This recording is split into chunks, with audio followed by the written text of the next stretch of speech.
पढ़ना कसीदा हक दे वलीदा,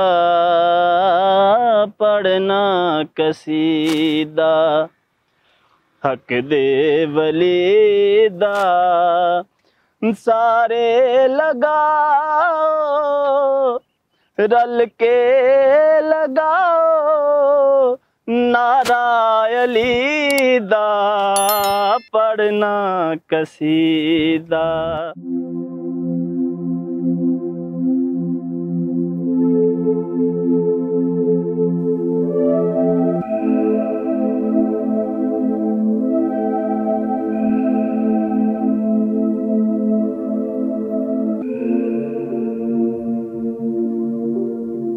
अरे आओ फरूक, कैसे हो? कहाँ गुम हो यार इतने दिन से? यार गुम कहाँ होना यार, यही अदालतों कचहरियों के चक्कर, तंग आ गया हूँ यार इन अदालतों के बखेड़ों से। पहले ये बताओ कुछ खाओ पियोगे? हाँ यार एक गिलास पानी मंगवा दो। काका पानी का गिलास ला क्या? तो क्या चौधरी नायत वाला केस खत्म नहीं हुआ? उसने अभी तक तुम्हारी जमीन वापस नहीं की? कहाँ यार, बदबख्त फिरौन बना बैठा है गांव के मासूम लोगों पर। कुछ समझ नहीं आता कि क्या करूं। जमा पूंजी दिन ब दिन कम हो रही है, आमदनी का कोई जरिया नहीं है। ऊपर से ये केस है कि शैतान की आंत की तरह खींचता चला जा रहा है। अंधेरा है कि बढ़ रहा है, रोशनी की एक हल्की सी लकीर नजर नहीं आ रही।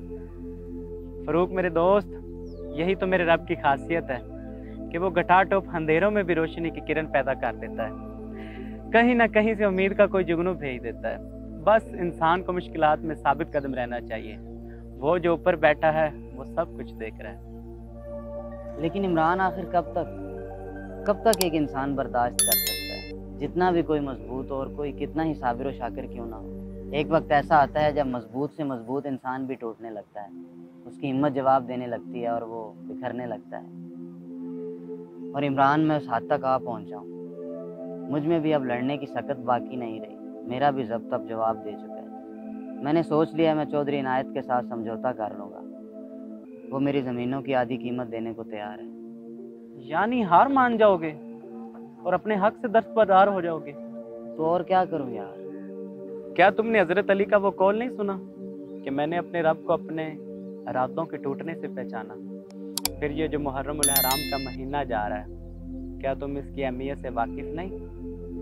क्या तुम इमाम अली मुकाम की इस्तकामत भूल गए हो? क्या तुम भूल गए हो कि कैसे उन्होंने अपने हक पर समझौता करने की बजाय लड़ने को फोकियत दी?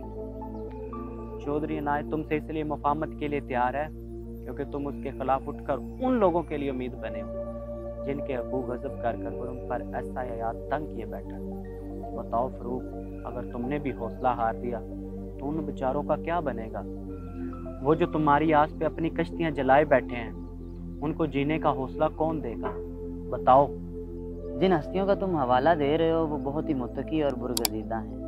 हम आम इंसान हैं और हमें ज़िंदगी गुजारने के लिए दुनियावी सहारों की ज़रूरत पड़ती है। हैरत है, तुम मुसलमान होकर भी इस तरह की बातें कर रहे हो। यार फरूक, हमारे दीन में तो कदम कदम पर सब्र इस्तक़लाल की ऐसी मिसालें मिलती हैं जिस पर अकल तो क्या खुद साबित कदमी भी दंग रह जाती है। कहीं शेर खुदा अली मुर्तज़ा मुशरिकीन को अपने घोड़ों के समों तले कुचलते दिखाई देते हैं, तो कहीं उस्मान गनी अज़्म और हिम्मत से मुनाफिकीन को शर्मिंदा करते नजर आते हैं, और कहीं इमाम हुसैन बहादुरी और सब्र का ऐसा पहाड़ बन जाते हैं कि बातिल कुव्वतें उनसे टकरा कर पाश पाश हो जाती हैं। हम मुसलमान हैं यार, हम मुश्किलात में अपने इस्लाफ की तरफ क्यों नहीं पलटते? अपने दीन से क्यों नहीं रजू करते? तुम्हारी एक एक बात ठीक है, लेकिन इस वक्त तुम जज्बाती हो रहे हो। ज़मीनी हकायक कुछ और हैं, वक्त के तकाजे मुख्तलिफ हैं। हम जिस दौर में जी रहे हैं, यहाँ आपको अपने काम निकलवाने के लिए और मसाइल के हल के लिए रिश्वत का दर खटखटाना पड़ता है, सिफारिश की डोरियाँ हिलानी पड़ती हैं, अपनी अना को पसे पुश्त डालना पड़ता है और ईमानदारी को एक तरफ रखना पड़ता है। नहीं मेरे दोस्त, तुम गलत हो।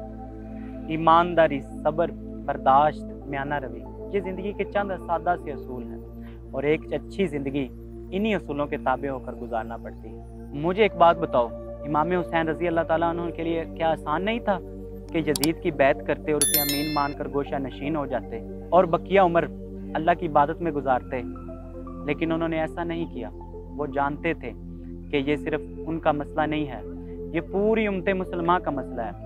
यजीद की बैत करने का मतलब बातिल की राह हमवार करना है और हक की कब्र खोदना है। हुसैन हक की खातर आखिरी सांस और खून के आखिरी कतरे तक लड़े और साबित कर दिया अल्लाह के नज़दीक वही बरगज़ीदा हैं जो हक की खातर अपना सब कुछ दांव पर लगा देते हैं। बज़ाहिर बातिल गालिब आ भी जाए, लेकिन हकीकी जीत हक की होती है।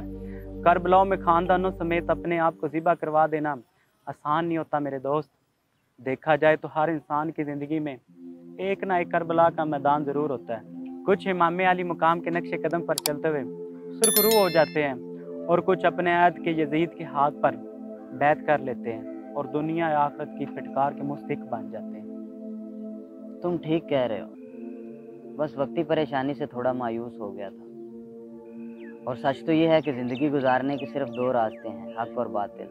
अब ये हम पर मुनहसिर है कि जीने के लिए किस रास्ते का इंतखाब करते हैं। और तुमने सही कहा, इमाम हुसैन गहरी तारीकियों और जुल्मतों में रोशनी का इस्तिआरा है, उम्मीद की किरण है और भटके हुओं के लिए रास्ता है।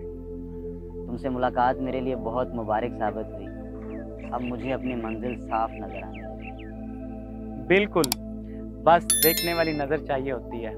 मुझे खुशी है कि तुमने वो नज़र पा ली जो घटाटोप अंधेरों में भी रोशनी को पहचानने की सलाहियत रखती है। घुटने ना टेक दे कोई बातिल के सामने, बच्चों को फिर सुनाओ किस्सा हुसैन का।